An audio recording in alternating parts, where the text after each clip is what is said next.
Hello বন্ধুরা, কেমন আছেন সকলে? আশা করি সকলেই ভালো আছে। আজকে ভিডিওতে বিস্তারিতভাবে আলোচনা করব।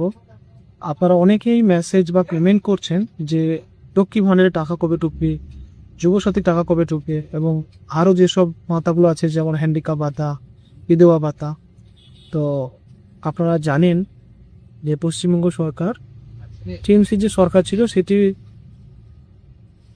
চেঞ্জ হয়ে গেছে, এখন বর্তমানে বিজেপি সরকার এসেছে। তো মুখ্যমন্ত্রী নির্বাচিত হয়েছেন শুভেন্দু অধিকারী। তো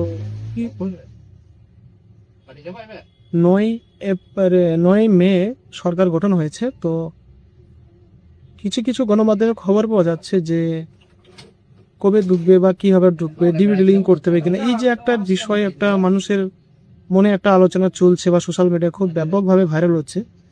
তাই আপনাদেরকে বলবো আপনারা বেশি আতঙ্কিত হবেন না বা বেশি চিন্তা ভাবনা করবেন না, একটু ধৈর্য ধরুন এবং সঠিক খবরগুলো জানতে আমাদের এই পেজটিকে ফলো করুন এবং প্রচুর পরিমাণে শেয়ার করে দিন, যাতে করে মানুষের কাছে সঠিক তথ্যটি পৌঁছে যায়। তো বিষয় হলো লক্ষ্মী ভাণ্ডার যে প্রকল্প ছিল, যেহেতু ভোটে প্রচারের সময় শুভেন্দু অধিকারী বলেছিলেন যে 1 জুন থেকেই ওনাদের যে প্রকল্প অন্নপূর্ণা ভাণ্ডার সেই টাকা ঢুকবে।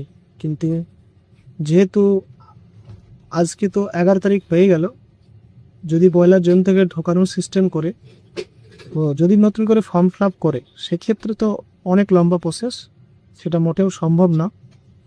তো আমার ব্যক্তিগত মত, আগেকার যে লক্ষ্মী ভাণ্ডার যে অ্যাকাউন্টে টাকা ঢুকতো সব কিছুই সব তো ঠিকঠাকই ছিল।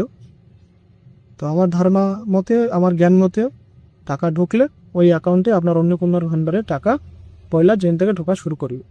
তাই বলবো বেশি চিন্তিত হবেন না, ঘাবড়াবেন না, একটু সময় তো লাগবে, যেহেতু একটা সরকারের ব্যাপার, একটা সরকার চেঞ্জ হয়েছে, তাই একটু ধৈর্য ধরো। আর আমার ভিডিও ভালো লাগলে অবশ্যই লাইক করবেন এবং বন্ধুদের মাঝে শেয়ার করে দেবেন। ধন্যবাদ।